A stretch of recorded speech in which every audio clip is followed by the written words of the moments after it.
I cannot from here confirm any of that because we have to keep their privacy. I think they would appreciate that too. We have to give them. The doctor. We have to keep their privacy. It is It's public. public information. I It is hear you. listed that he I went am. to And you're the going I, to allow guys, this to fester guys, longer, Karine, guys, unless the White House guys. Ain't nothing changed, nothing new here to see. This ain't nothing but some political maneuvering. America. Welcome to the eulogy, eat it up. It's called political buffoonery. Hey there, everybody, and welcome to This Week in DUMBmocracy, where we showcase some of the dumbest newsmakers of the week. We're a little less than 2 weeks beyond that infamous debate between President Joe Biden and former President Donald Trump. And even now, there are still lingering questions about whether Joe Biden can survive another campaign season.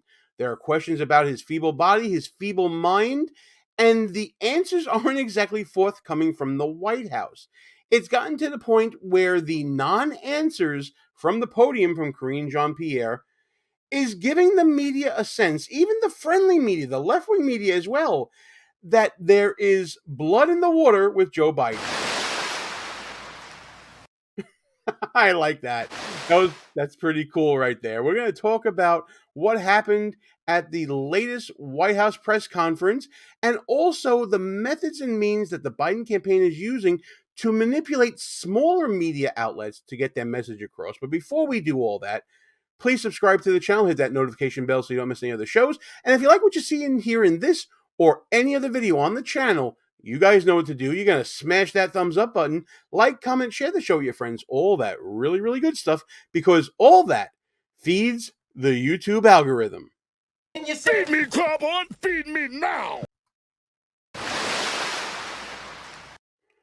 I don't know why that tickles me like that, but I freaking love that shark. Thank you guys so much for all that you do to get the word out about the channel. You know I appreciate all of your efforts. And for all you newbies out there who may have found the show for the first time and got to see the shark, I'm glad that you're here, and I hope that this video earns your subscription as we talk about two different aspects of the post-debate Biden rollout that's going on. The first being the denials and the non-answers and the spinning and tap dancing from the podium by Karine Jean Pierre, and also Team Biden's media manipulation of smaller news outlets and the reaction and the backlash, really, that caused the campaign. Let's start off with this segment from CNN featuring two radio hosts, one in Philadelphia, one in Wisconsin. The thing that they have in common is they both admit that the Biden campaign offered them interviews with the president and then offered questions for those hosts to ask the president. Now, for smaller outlets who don't get access to someone like President Biden, this is a golden opportunity. I can relate to this in a way because I too once had a very, very, very small show called Behind Enemy Lines that, by the way, we're bringing here to YouTube in a couple of weeks. Talk about self-promotion. And to get a big guest was a big deal for us. It was something to show that we're on the grow, that we actually have connections. We know what we're talking about. So I'm not going to fault these hosts, Earl Ingram and Andrea Lawful-Sanders, from acquiescing to the Biden camp's request, I guess, to ask certain questions. They each got to ask 4 questions, and they were the same exact questions, just in different markets. As you'll see here, even then, Biden's answers left many wanting. Andrea, let me ask you here about your interviews and something. I listened to both of them, and there's something that's similar here. You each you asked 4 questions, and maybe that's what you were allowed to ask by the campaign or the White House. But they were essentially the same questions, both interviews, about accomplishments, progress in your respective state, what's at stake in the election, what he has to say about his debate performance, and what he would say to voters who think their vote doesn't matter or might sit this election out. Were those questions given to you by the White House, or did you have, or the campaign, or did you have to submit questions ahead of this interview? The questions were sent to me for approval. I approved them. Okay, so the White House sent the questions to you ahead of the interview? Yes. Okay. I got several questions, 8 of them, and the 4 that were chosen were the ones that I approved. Okay.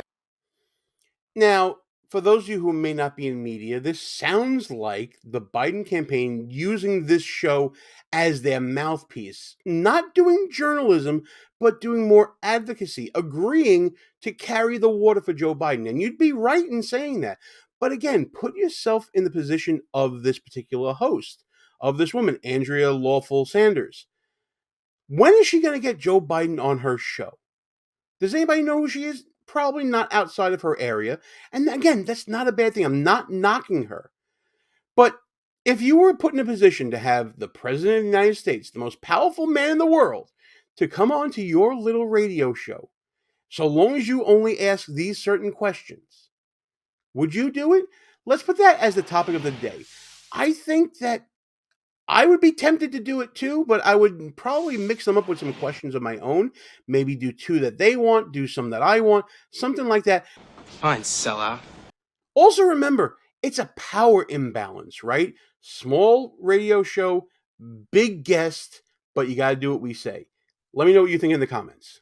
And the reason I ask is not a criticism of either view. It's just that if the White House is trying now to prove the vim, vigor, acuity of the president, I don't know how they do that by sending questions first before the interview so that the president knows what's coming.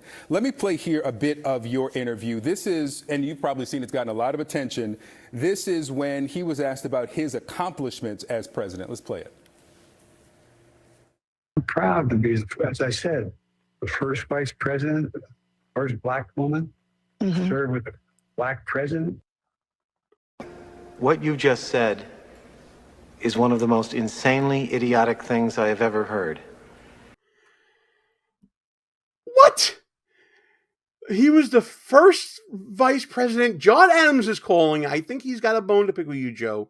Although you probably were contemporaries. The first black woman? I'm assuming he's mixing himself up with Kamala Harris or whatever that is. And to serve with a black president. He's not a black president. He's not a black woman. And he's not the first black, whatever. He's not the first vice president. What is this? Are you kidding me? Even with questions that the campaign gave to the host, Joe Biden can't help but bumble, mumble, and fumble his way through it. Did you hear, as it's being covered, the president say that he was proud to be the first black woman president? Because that's what the headlines all over the internet are suggesting. I find it interesting that they saw and heard that. What I got from him was that he was intimating that Kamala Harris was the first black woman vice president. And I guess with his speech impediment, they heard something else. And I find it interesting that that was the only thing that they picked out of that entire conversation and ran with it. Look, we have a hard way to go in this country. I am listening to the community that is speaking to me every single day on WURD radio. We are answering, looking at the things that are mattering to us. We can't afford to get excited and fumble and flumble about. Well, speaking of fumbling and flumbling about, it looks like Ms. Lawful-Sanders here is deciding that she will willingly carry the water for Joe Biden. She is the Biden translator in this segment. I'll be honest, I don't speak moron. She is defending Joe Biden, saying he has a speech impediment. Notice how that's coming up more and more often in defense of the president. We didn't hear about that for many years when he's speaking. Sure, he slurred his words and whatnot, but now it's being used as an excuse more and more often. That he has a cold, he's not feeling well, you're not catching him between the hours of 10 a.m. and 4 p.m. There's all kinds of defenses of Joe Biden out there by those willing to put up with a weekend at Bernie's president. Enough excuses, Tuttle. Your time is up. But it turns out that Andrea Lawful-Sanders here may have crossed the line from radio host and journalist to advocate, and that didn't sit well with her employers at WURD in Philly. Andrea Lawful-Sanders announced her departure from Word in a post to her followers on Instagram Sunday. I tendered my resignation yesterday. I'm glad that you all were patient. Lawful-Sanders, who hosted a radio show called The Source on Word, made headlines following her interview with President Biden that aired on July 4th. Oh, so let me just go back one quick second here. There she is with Joe Biden at a rally. Maybe she is more advocate than neutral radio host or journalist or anything like that.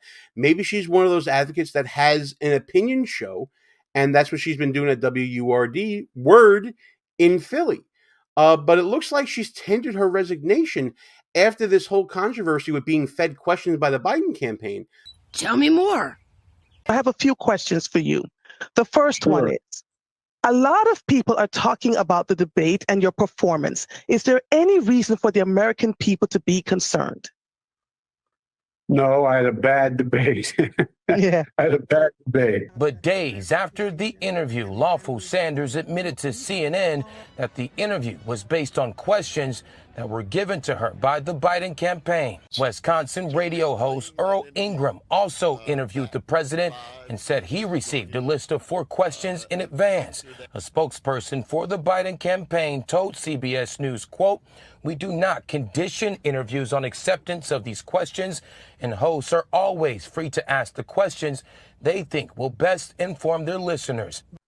You believe that story? You believe that? Again, put yourself in the place of these smaller-ish radio hosts. Are they going to bite the hand that feeds them an interview with the President of the United States by not asking the questions that are suggested? I sincerely doubt it. Word President and CEO Sarah Lomax confirmed Lawful-Sanders' departure from the Black-owned talk radio station.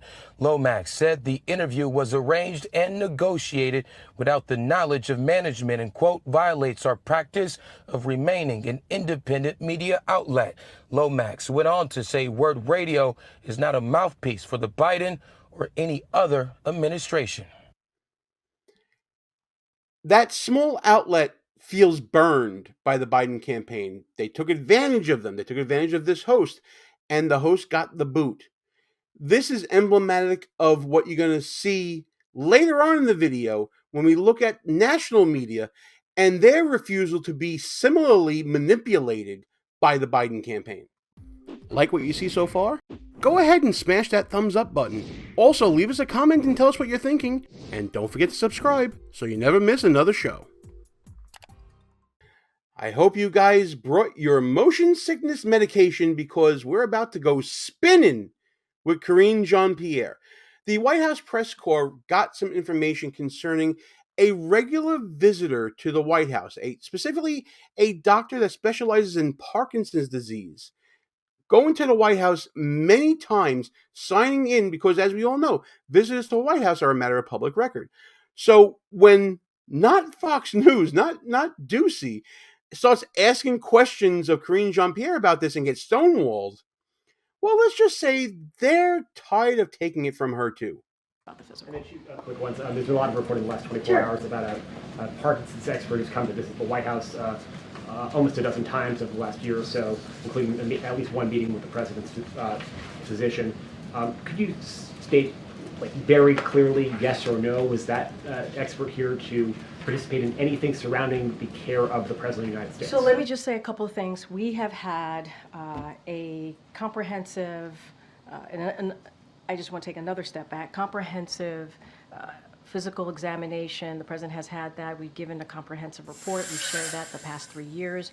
Every year that he has had this exam, he sees a neurologist. And what does this have to do with this revelation, this discovery of this doctor that specializes in treating Parkinson's showing up to the White House on multiple occasions in the past year? You're spinning, Karine. This has nothing to do with answering the question. You're deflecting and going back to that annual White House medical exam that's done for every president every year that's got nothing to do with this question.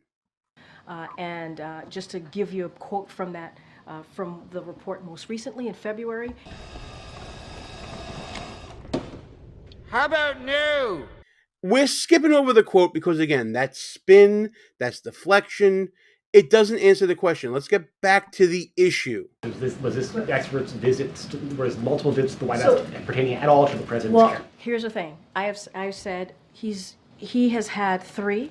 He has had three physicals. In those 3 physicals, that's when he has seen a specialist, a neurological specialist. I have to be super mindful here, and this is why, and I'll explain this to you in a second. There are thousands of military personnel who come onto this White House.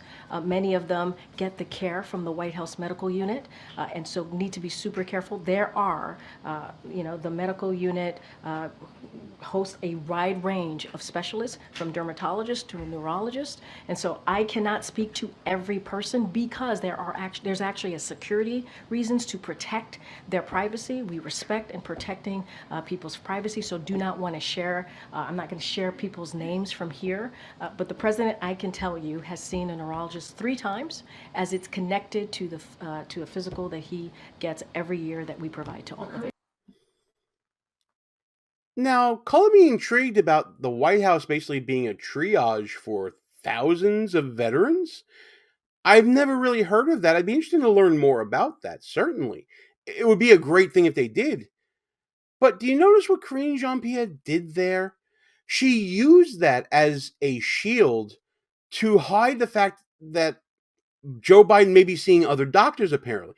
Notice she didn't deny that Joe Biden was seeing this doctor. She gave a blanket denial that I'm not talking about it at all because other people get medical attention at the White House, apparently.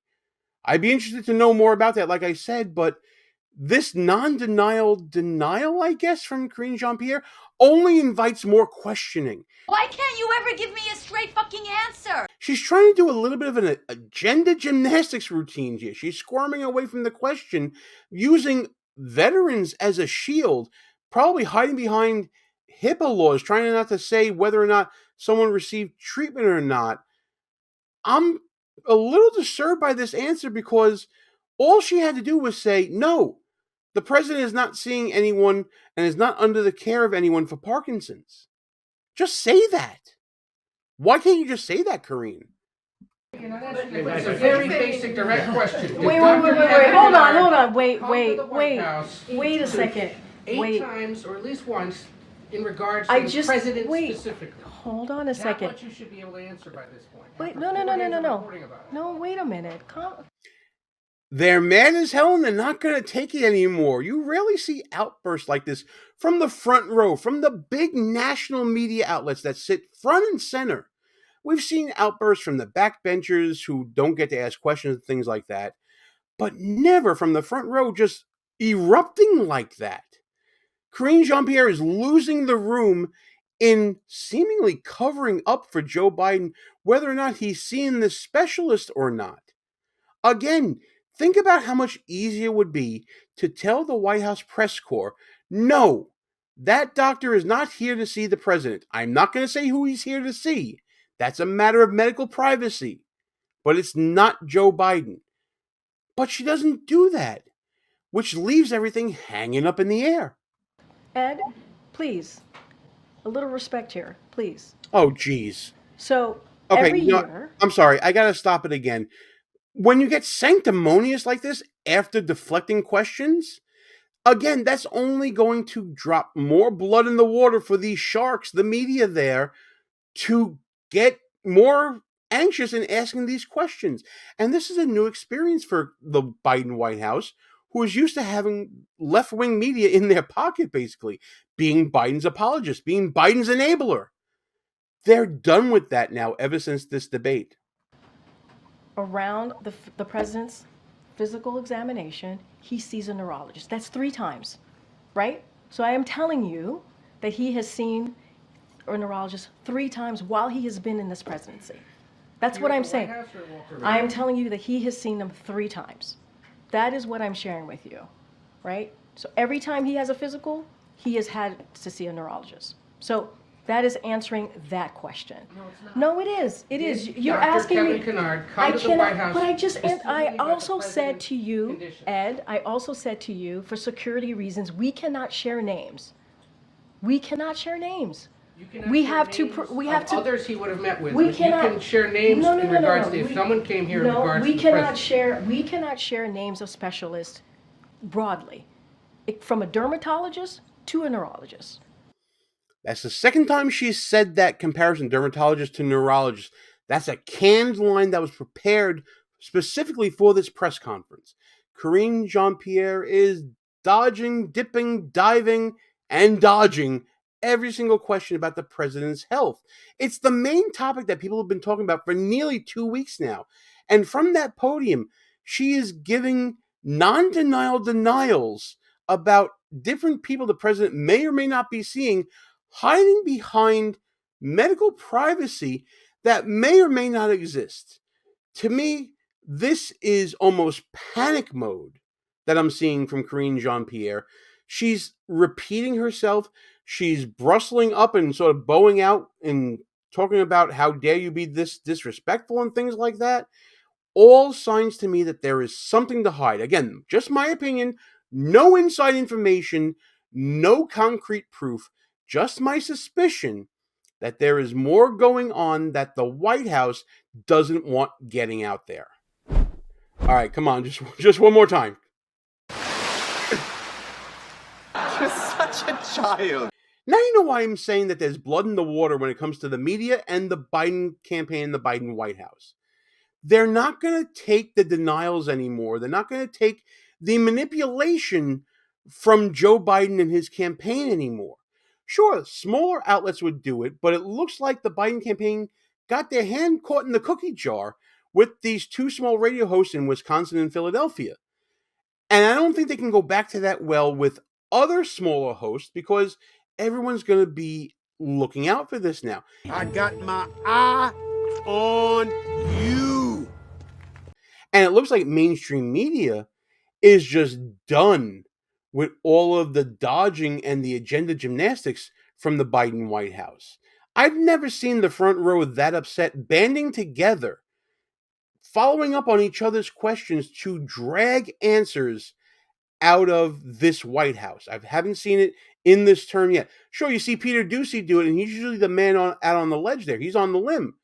But he's sitting back watching every other reporter go through what he went through for the past 3 years, and he's got to be loving what he's seeing right now. It's panic time for Democrats, not only because the president had a poor debate performance, but because he's performing just well enough to remain the nominee in his speeches, reading teleprompters, doing interviews. He's doing just enough to hang on, to give his supporters enough ammunition to remain on the ballot, to remain the nominee. It all bodes well for Donald Trump, who, by the way, sitting back, relaxing, probably having a few cool beverages for the past couple of days, staying out of the limelight, because when your enemy is destroying himself, it's best not to interrupt.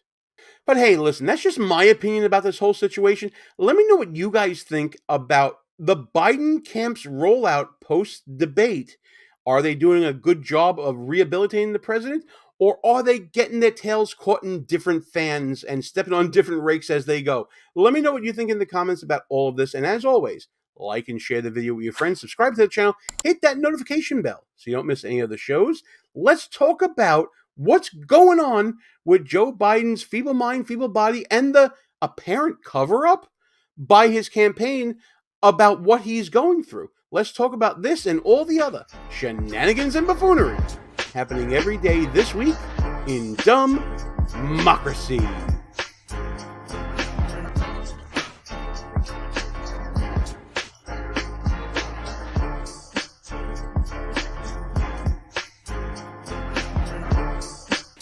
All views and opinions expressed here are not necessarily of the mainstream media and may offend some listeners. It's called political buffoonery.